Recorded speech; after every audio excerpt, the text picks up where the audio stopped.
Hello everyone, welcome to all आपके अपने channel BS maths में। डियर स्टूडेंट्स, आज आपकी ये 13th क्लास होगी हाइट एंड डिस्टेंस की फॉर क्लास 10। जैसा कि आप जानते हैं और मैंने हाथ में भी ले रखा है आपकी बुक आर.डी. शर्मा।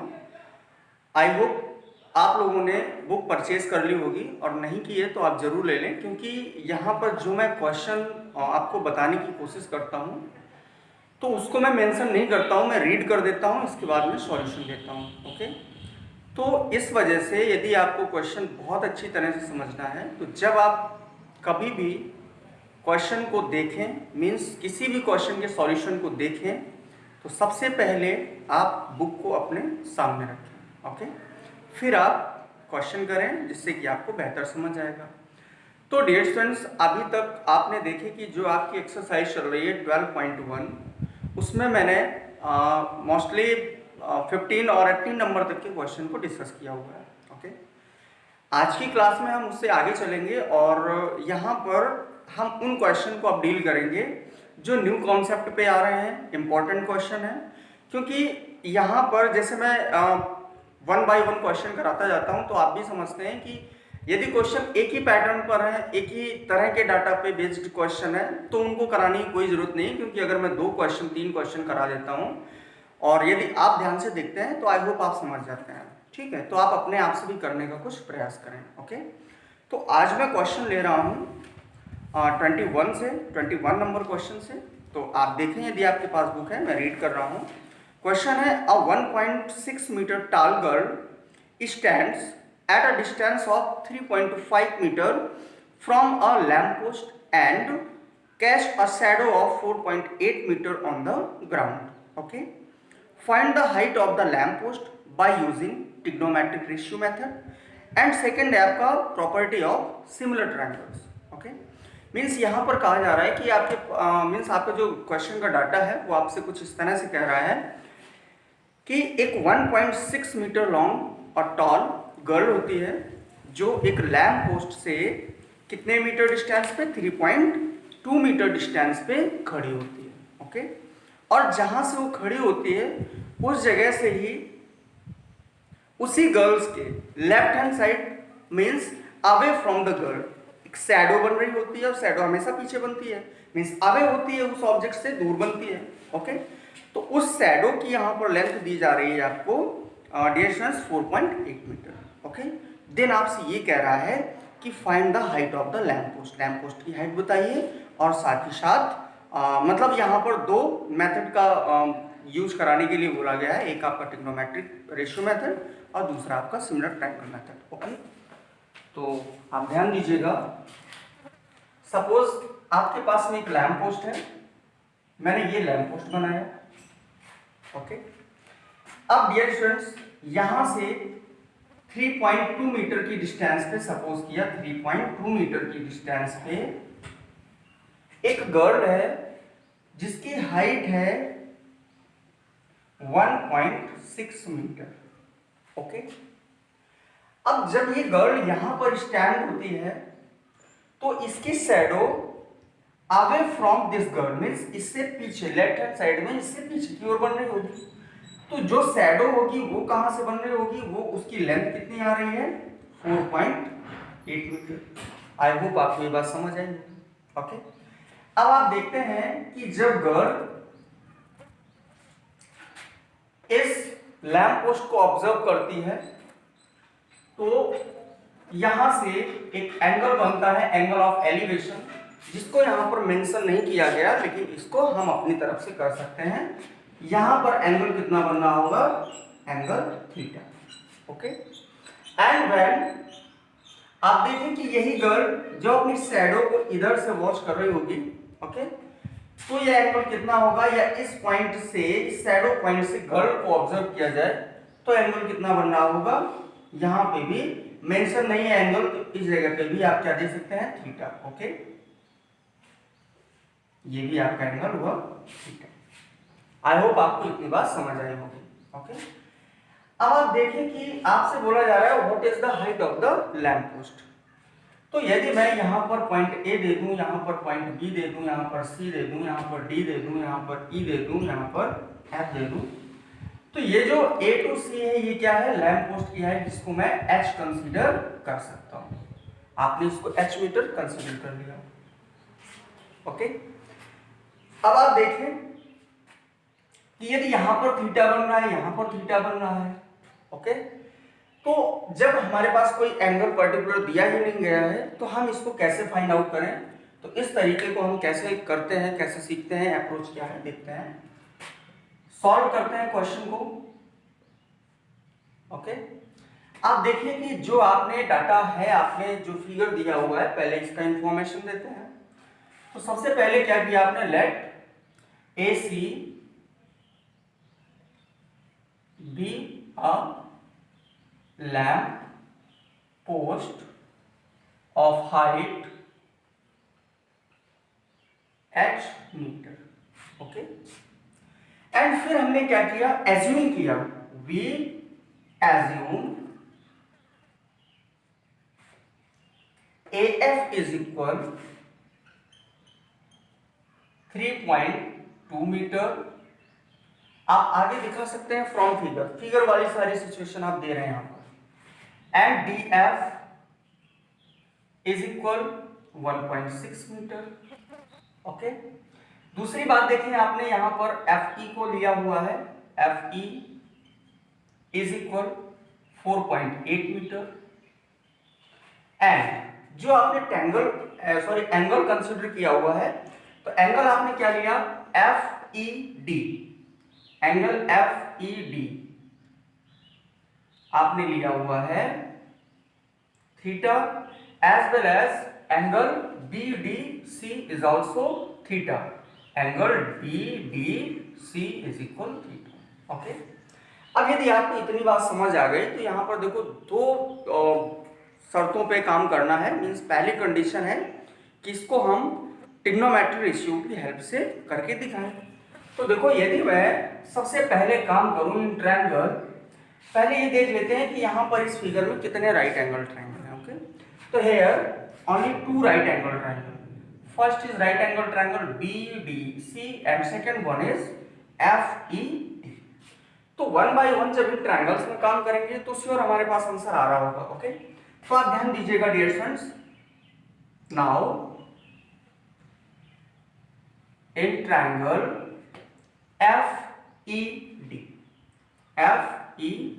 और जब आप FED में काम कर रहे होंगे तो आप ध्यान से देखें कि यहां पर ये जो आपका हाइपोटेनियस साइड है, इससे कोई मतलब नहीं है, बेस है, परपेंडिकुलर एंड बेस। तो आप जब tan थीटा लगाते हैं तो tan और एंगल आपका थीटा ही है, परपेंडिकुलर, तो आपका कितना आएगा 1.6 अपॉन बेस आपका कितना होगा 4.8। ओके, अब आप देखें कि ये tan theta also is equal हो जाएगा 1/3 के, क्योंकि जैसे ही पॉइंट टू पॉइंट आप कैंसिल आउट करेंगे 16 3 जा 48। ओके, इसको आप फर्स्ट इक्वेशन का नाम दे सकते हैं।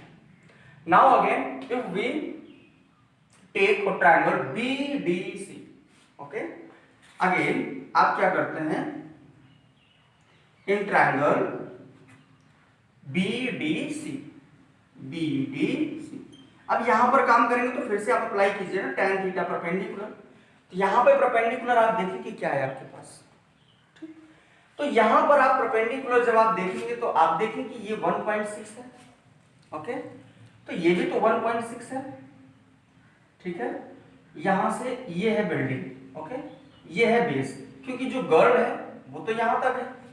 ओके, अब जब गर्ल है तो वो यहां से देख रहे मींस हाइट तो इसकी h है पूरी की पूरी, लेकिन ये आपका कितना मिल रहा है 1.6, जितना 1.6 ये उतना ही 1.6 ये।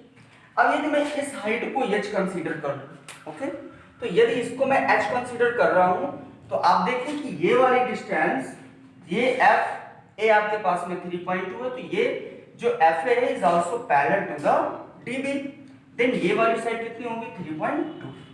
ओके, अब आप देखें कि ये परपेंडिकुलर H और ये आपका बेस 3.2, क्योंकि आपने, हालांकि आपकी जो यहाँ पर लैंप पोस्ट है वो कितना होगा, बेस ग्राउंड से ही होगा, ग्राउंड पे ही लैंप पोस्ट होगा, बट गर्ल जो स्टैंड है तो जो एंगल बन रहे होते हैं वो हमेशा आंख से ही बनते हैं। ओके, तो लाइन ऑफ साइट ये वाली होगी, तो ये वाली साइड तो 1.6 ही होगी, लेकिन यहाँ से ऊपर हमें देखना है तो हम ये चीज को कंसीडर किए हुए हैं। ओके, अब आप देखें एसी हमने लिया हुआ है, यहाँ पर हम बीसी ले सकते हैं क्योंकि लैंप पोस्ट की हाइट हमने h मीटर ली है एसी, तो एसी ना लेकर के हम बीसी ले सकते हैं, बीसी ले सकते हैं। ओके, एसी लैंप पोस्ट है जिसकी हाइट हमने यहाँ से h मीटर ले लिया। पूरा का पूरा आपका ये यहाँ से एसी पूरा लैंप पोस्ट है जिसमें कि मैंने बीसी की हाइट को लिया हुआ है, या मैं ऐसे कर दूं एसी तो आपका लैंप पोस्ट है ऑफ हाइट, इसकी h मीटर हमने कर दी है। तो फिर यहाँ निकालने के लिए हमें क्या करना होगा, हम ऐसा ही किए दे रहे हैं कि पूरी हाइट को यदि हमने h लिया हुआ है तो इसको हम लिख सकते हैं h माइनस 1.6, h में 1.6 कम कर दें तो भी हो जाएगा। ओके, तो यहाँ पे कोई प्रॉब्लम वाली बात नहीं है, परपेंडिकुलर बाई बेस यानी h माइनस 1.6 बाई आपके पास आएगा 3.2। ओके, अब आप देखें कि ये tan थीटा की वैल्यू, अब यहाँ पे tan थीटा है फर्स्ट इक्वेशन tan थीटा, इसको अगर सेकंड इक्वेशन दिया जाए तो आप देखें कि tan थीटा फर्स्ट इक्वेशन में क्या आ रहा है 1/3, तो from equation first and second, जैसे ही फर्स्ट और सेकंड इक्वेशन में आप काम कर रहे होंगे डियर स्टूडेंट्स, तो आप देखिए कि 1/3 आपका इधर होगा और ये h माइनस 1.6 बाई 3.2 होगा। ओके, देन अगर आप क्रॉस मल्टीप्लाई करते हैं तो आप पाते हैं 3.2 is equal 3h minus 3 6 18, 3 1 3 1 4, okay 4.8। Then यदि आप इसको रिवर्स करके लाते हैं 3.2 प्लस 4.8 इज इक्वल 3h, यदि आप इसको प्लस करते हैं तो आप देख पा रहे हैं कि आपके पास कितना आ रहा होता है h, ये आपके पास में आ रहा होता है 8 to 10 0 और ये आएगा आपके पास 4 is equal 3h। Then h की वैल्यू क्या आ जाएगी 8/3 मीटर। ओके, तो ये जो हाइट आई किसकी आई, h की आई, यानी whole height of lamp post आपको कितना आया 8/3 मीटर। तो यही आंसर है, लेकिन ये आंसर हमने किस तरीके से निकाला, ये आंसर निकाला ट्रिग्नोमेट्रिक रेशियो का यूज करते हुए। ओके, हमसे ये कह रहा था कि आप इसी को ट्रायंगल, सिमिलर ट्रायंगल के फॉर्म से भी निकाल के दिखाएं। ओके डियर स्टूडेंट्स, तो देखें कि अगर हम सिमिलर ट्रायंगल का फॉर्म लगाएंगे तो हम यहीं पे दिखा देते हैं आपको,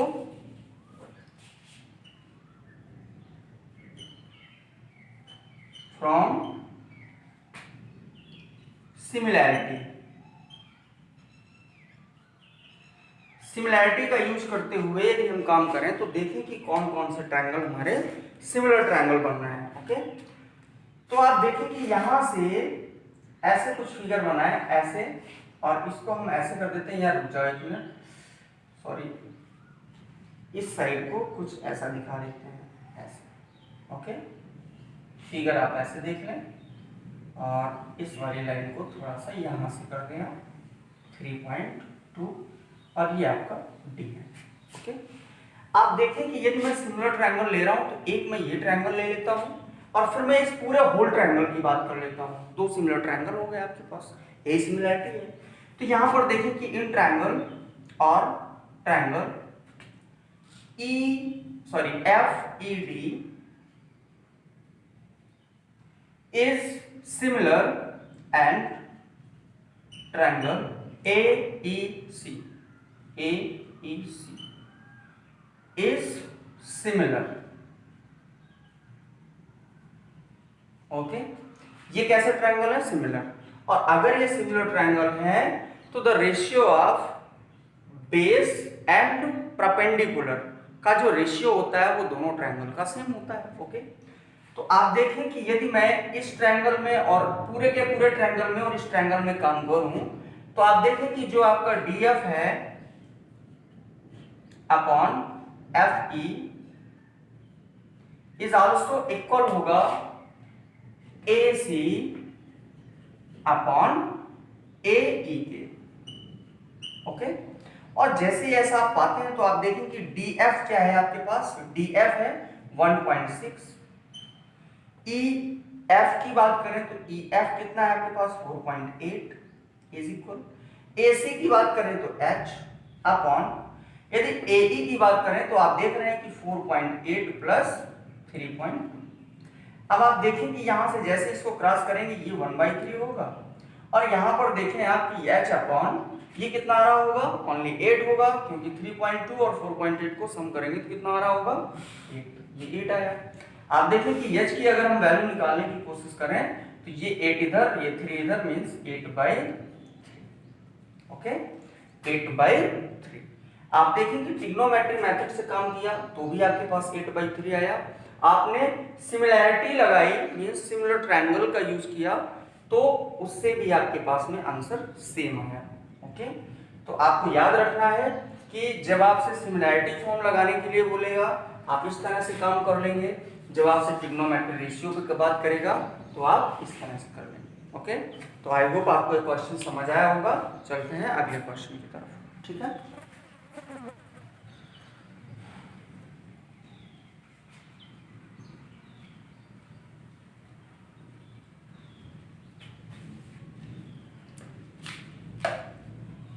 डियर स्टूडेंट्स, क्वेश्चन है आपका 22। A 1.5 meter tall boy is standing at some distance from a 30 meter tall building. Okay, the angle of elevation from his eyes to the top of the building increases from 30 degree to 60 degree as he walks toward the building. Find the distance he walked toward the building. Okay, dear students, आपसे ये कहा जा रहा है कि एक horizontal ground है, आप एक हॉरिजॉन्टल ग्राउंड बनाइए। सपोज ये हमारे पास एक हॉरिजॉन्टल ग्राउंड। ओके, आपसे कहा जा रहा है कि इस हॉरिजॉन्टल ग्राउंड पे एक बिल्डिंग है, एक हमने बिल्डिंग बना ली इस तरह से, ये हमारी बिल्डिंग है। ओके, जिसकी हाइट कितनी है 30 मीटर, तो 30 मीटर में 30 मीटर टाल बिल्डिंग, 30 मीटर टाल होगी। ओके, आप देखिए कि आपसे कह रहा है कि एक 1.5 मीटर टाल, तो 1.5 मीटर टाल मतलब मैंने 1.5 मीटर टाल एक बॉय लिया और ऑब्जर्वर लिया। ओके, अब ये ऑब्जर्वर जब यहां से मीन्स अपनी आई से इस बिल्डिंग के टॉप को ऑब्जर्व करता है तो एंगल ऑफ एलिवेशन क्या बनना होता है 30 डिग्री। ओके, बट एंगल बनाने के लिए आपको स्पेस में ही एक हॉरिजॉन्टल लाइन ड्रॉ करनी पड़ेगी। आपने एक हॉरिजॉन्टल लाइन ऐसे ड्रॉ कर ली। ओके, इस तरह से ये हॉरिजॉन्टल लाइन है। आप देखें कि एंगल कितना आया 30 डिग्री। बट आपसे ये कहा जा रहा है कि जब यही बॉय कुछ डिस्टेंस बिल्डिंग की तरफ चलता है, बिल्डिंग की तरफ चलता है, तो मैंने मान लिया कि ये बंदा यहाँ पे खड़ा हुआ है ऑब्जर्वर, और धीरे धीरे चलते चलते वो यहाँ पे कहीं पे आ जाता है। तो क्योंकि यहाँ पर अभी हाइट ऑफ बॉय और height of observer still 1.5 means 1.5 ही हो। ओके, और जब यहाँ आ जाता है फिर वो इस टॉप को ऑब्जर्व करता है, देन एंगल बिकम्स 60 डिग्री। अब एंगल कितना हो जाता है 60 डिग्री। ओके, अब यदि मैं ये समझूं कि ये पॉइंट ए है, ये पॉइंट बी है, ये पॉइंट सी है, ये पॉइंट डी है, ये ई है, ये एफ है और ये जी। ठीक है, तो आप देखो कि यदि मैं ए बी की वैल्यू को x सपोज कर लूं तो जो ई एफ है वो भी क्या होगा x होगा, क्योंकि ये तो एक रेक्टेंगल टाइप बन गया। ओके, अब आप यहां पर देखिए कि ये जो 1.5 है तो ये भी कितना होगा 1.5 ही होगा। ओके डियर स्टूडेंट्स, जबकि आपका जो बिल्डिंग है वो टोटल कितना था 30, टोटल कितना था 30 मीटर। देन यदि मैं ईडी की बात करूं, ओके, तो पूरे 30 में यदि 1.5 आपका यहां तक मिल गया तो ये कितना होगा 28.5 मीटर। ओके, अब आप देखें कि यदि मैं F से G की वैल्यू निकालने की कोशिश करूं तो इसको मैं Y कंसीडर कर सकता हूं। तो यदि मैं इसको y कंसीडर कर सकता हूं तो EG is parallel to BC, तो यहां पे भी y हो जाएगा, ये भी y करेगा। ओके, तो इस तरह से आप देख पा रहे हैं कि ये आपके क्वेश्चन के डाटा का फिगर आ गया। ओके, अब यदि आप इसे सॉल्व करना चाहते हैं तो देखो सॉल्यूशन कैसे होगा। आप सॉल्व कर रहे होंगे, let GD is be a building of height 30 metre. Okay, अब आप देखें यहाँ पर कि जो आपके एंगल दिए गए हैं वो 30, 60 है। यहाँ पर हाइट ऑफ द बॉय और हाइट ऑफ द ऑब्जर्वर 1.5 दी गई है। Okay, here given height of boy और observer is 1.5 metre and we assume AB is equal EF is equal, okay, and और यहां पे आप कॉमा लगा सकते हैं या एंड भी लिख दें, कोई बात नहीं है। BC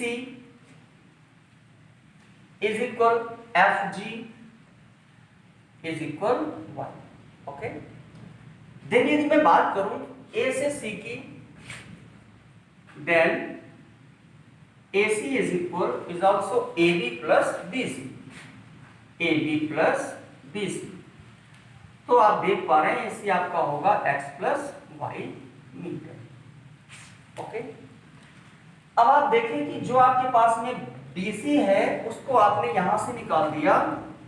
नाउ फ्रॉम फिगर, अब फिगर से देखेंगे कि जो DC है वो आपके पास आ चुका है 28.5 मीटर। ओके, तो ये आपने एक जनरल इंफॉर्मेशन दे दी आपके अपने क्वेश्चन के डाटा के अकॉर्डिंग। ओके, अब आप इसको सॉल्व कर लीजिए। तो जैसे ही सॉल्व करेंगे तो पहले मैं काम कर रहा हूं नाउ इन ट्रायंगल CAD, और जैसे ही मैं बात करता हूं CAD में, आप भी समझते हैं tan theta is equal perpendicular by base, और tan theta value 30 degree perpendicular यदि मैं यहां से देख रहा हूं तो 28.5 है, तो 28.5 हुआ। अपॉन यदि मैं बेस की बात करूं तो आप देखें कि आपके पास बेस पूरा का पूरा x प्लस वाई है। यहाँ पर आप देखें कि ये 1/√3 होगा 28.5 अपॉन x प्लस वाई। और आप ऐसा भी कर सकते हैं इसको कि x plus y is equal 28.5√3 first number equation. ये पॉइंट E है और यही आपके पास इसी पॉइंट पे हमने इक्वेशन फाइंड आउट किया। ओके, अब आप देखें कि यहीं पर दूसरा जो राइट एंगल ट्रायंगल है वो आपके पास बन रहा है CBD से। तो जब आप अगेन आप काम कर रहे होंगे अगेन इन ट्रायंगल, कहां से CBD, तो जब आप CBD में काम कर रहे होंगे डियर स्टूडेंट्स, तो ये होगा tan theta is equal perpendicular by base, और tan थीटा की वैल्यू 60 डिग्री, परपेंडिकुलर आपके पास 28.5 है और भी आपका y है। यहाँ पर आप देखें y, ओके, आप देखें कि tan 60 डिग्री आपके पास कितना √3 is equal 28.5 by y, cross multiply करेंगे y is equal 28.5 upon √3। Okay, अब आप देखें कि फ्रॉम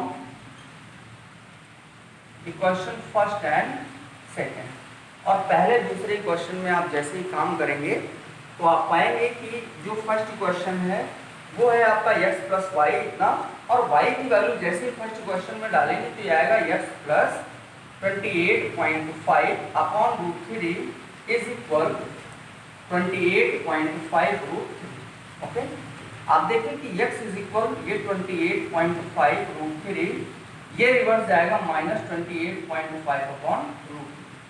जैसे ही आप 28.5 कॉमन कर रहे होंगे ये अंडर √3 -1 अपॉन √3 होगा, √3 आप एलसीएम लेंगे तो √3 3 होगा, मींस 3 - 1 बाय √3। आई होप इतनी बात तो आपको समझ आई होगी। ओके, यहाँ पे आपके पास 2 हो रहा होगा 28.5 × 2 अपॉन √।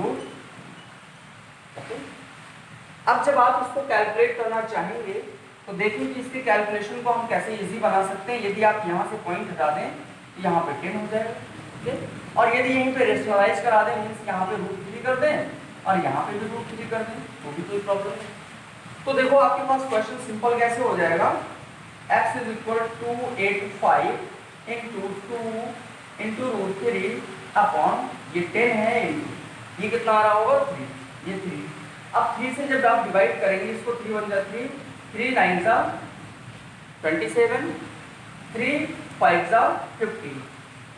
ओके, तो जैसे ये 3 5 जा 15 आया, अब आप देखें कि इसको जब आप 5 से डिवाइड करेंगे तो 5 2 जा 10, 5 1 जा 5, 5 5 जा 50।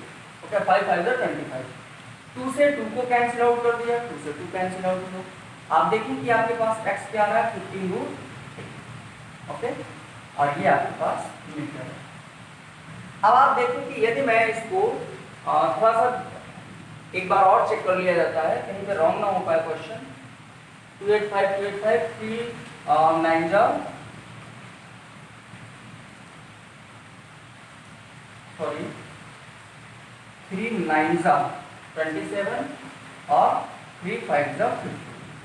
ठीक, अब आप देखें कि अब 5 से डिवाइड करेंगे तो 5 1 जा 5, 5 9 जा, तो यहाँ पे ये आ रहा होगा, मीन्स ये आपके पास आएगा 19√3। ओके, कैलकुलेशन आप अपने आप से कर लें, हालांकि यहाँ पे कैलकुलेशन अब सही हो गया, पहले थोड़ा सा रॉन्ग हो रहा था। तो यहाँ पे देखिए कि जो यक्स है, यहाँ पे आपसे ये बोला जा रहा था कि जो गर्ल है, ओके, या जो ऑब्जर्वर है बॉय है 1.5 मीटर टाल, वो पॉइंट ए से बी तक जब आया तो उसने कितनी डिस्टेंस को कवर किया, तो उसने कितनी डिस्टेंस को कवर किया 19√3 मीटर की डिस्टेंस को कवर किया। ओके, और यही आपके क्वेश्चन का आंसर। आई होप आपको समझ आया है।